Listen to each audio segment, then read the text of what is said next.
Today we're going to discuss about strength of materials. So why we need to study this subject, especially for agriculture as well as for mechanical engineering? It seems that we need to find out the material strength. So we have different material that we're going to use it in any different type of structures that we have.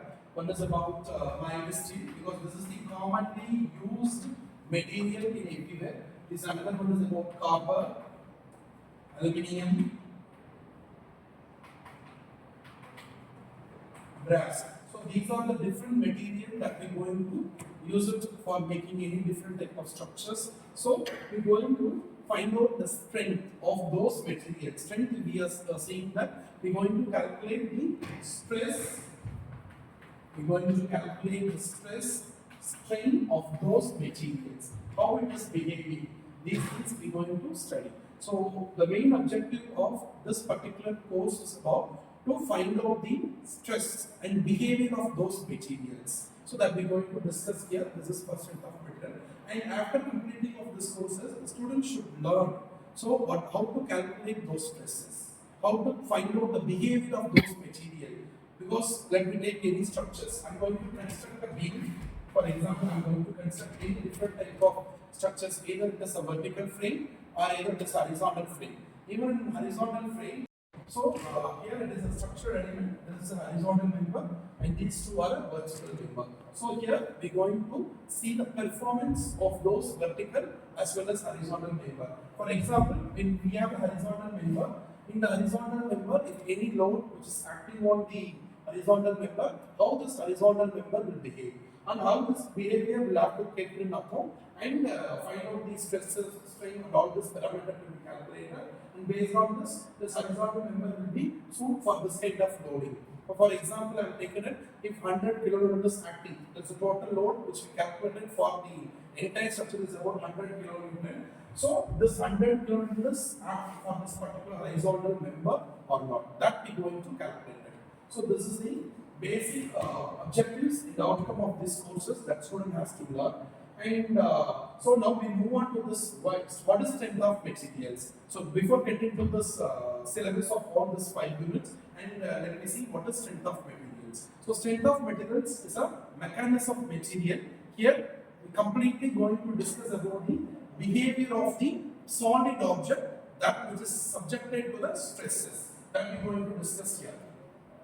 So now I am going to discuss whatever the content which is available in the particular subject. So one is about stress, strain and deformability of solids. So this is unit 1. So second unit 2, analysis of plane stresses. The unit 3 is transverse loading on beams. The unit 4, torsion. Unit 5, so torsion, and then we have spheres. So unit 5, deflection of beams. So these are the content which is available in the syllabus of strength of materials. So now in unit 1, so we are going to discuss the 3 different categories. So one is about stress. So we have 3 different categories of stresses are available. One is about direct or otherwise called as tensile stress.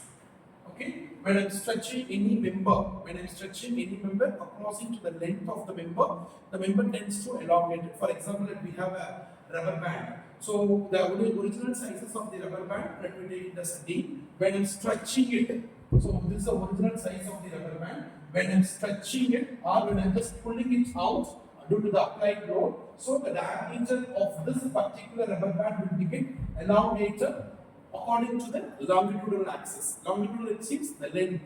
According to the length parameter, the rubber band is getting stretched. So how much it is detached from this original position, that we are going to calculate the tensile. So when I am applying load, this 2 is a pulling load. When I am applying these 2 pulling load, this particular rubber band gets elongated. So now with respect to this load, what is the stress it is accumulated, or what is the stress we have applied based on the applications of load. And original diameter is D. When I am applying these two load, so the diameter of my rubber band is getting elongated.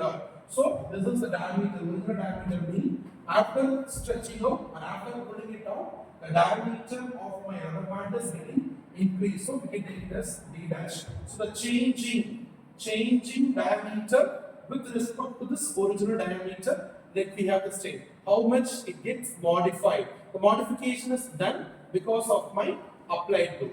This is about tensile stress. The second one is about compressive stress. So this is about decreasing dimensions. Decrease in dimensions seems that either decrease in depth, decrease in breadth, decrease in length. This will come in under this compressive stress. So previously we have seen about pulling load. So now I'm going to see about pushing load. Let me take it as rubber. A solid rubber I will take it as. So when I am applying load on both ends, it is towards the end. So when I am applying this compressive load, this particular dimensions of this rubber will be length is L and the depth is D, and then we have this breadth is about D. So when I am applying the compressive load, what will happen to this rubber? It seems that when the actual pushing load it is acting on this member on both the ends, this rubber particle gets to compress. When it is compressed, the L will become shortened, even depth as well as breadth. These three particular diameters, dimensions will shorten because of the compressive load. Because this pushing load will be acting together, the colloidal substance will collide one to one each other, and obviously this will happen. So this length, depth, breadth will get shortened. Then compressive stress will produce. Accordingly, the strain will be developed. The third one is about shear stress. So let me take, for example, this is a platform. When I am moving this particular table, when I am applying load, this table tends to move. With respect to this surface, this table is moving at the bottom of the surface of this podium as well as this dais, the stress will be generated. That is called as shear stress. So let me have a practical example. When I am rubbing our two hands, what will happen? One hand will move up, one hand will move down. When I am doing this repeatedly, obviously the heat energy will be developed. How this heat energy will be developed? This particular hand surface and this particular hand surface can be rubbed when it is moving up and down, or moving up and bottom, means top and bottom. Obviously, when these two substances are contained together, so the heat energy will be better. So in between, when I am rubbing the hands like this, obviously the stress will be developed. Because of the stress, the strain will be developed. That is coming under the category of stress. So with respect to these different stresses, I am going to calculate the two different. One is about normal bar, another one is about compound bars. So I am going to calculate the stress and strain for these two particular bars. One is normal and compound. Compound or composite bar is a bar which is made up of single material. The material I have discussed here now, one is about mild steel, aluminium, brass or copper. The material is made up of any one material that is coming in the normal bar. For this we need to calculate the stress and strain.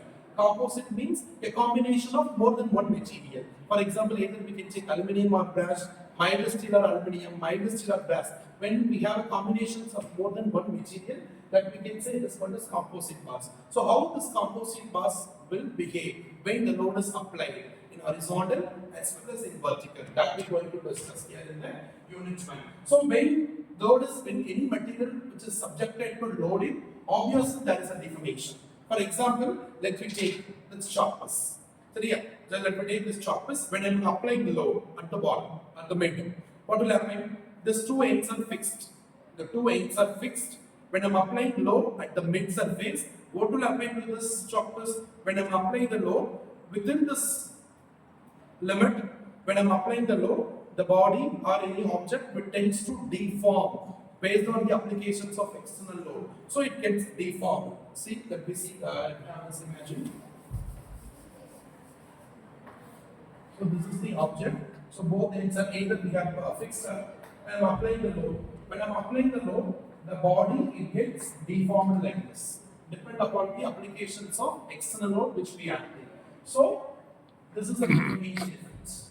This is the deformation. After it gets deformed, when I'm continuously applying the external load, once initially the deformation gets formed, after the deformation gets formed, even after the deformation gets formed, when I'm applying the load, obviously the rod gets break or rod gets failure.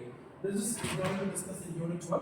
The third and the second unit, we are going to discuss about analysis of plane stresses. So this particular unit is more often it's particularly for making any stresses. We have different type of stresses are there, king stress, truss, post stress. So this kind of stresses are available. So it is like a triangular platform. So we are using for making any temporary structures. So for temporary structures, this particular unit can be used for. So say here I'm going to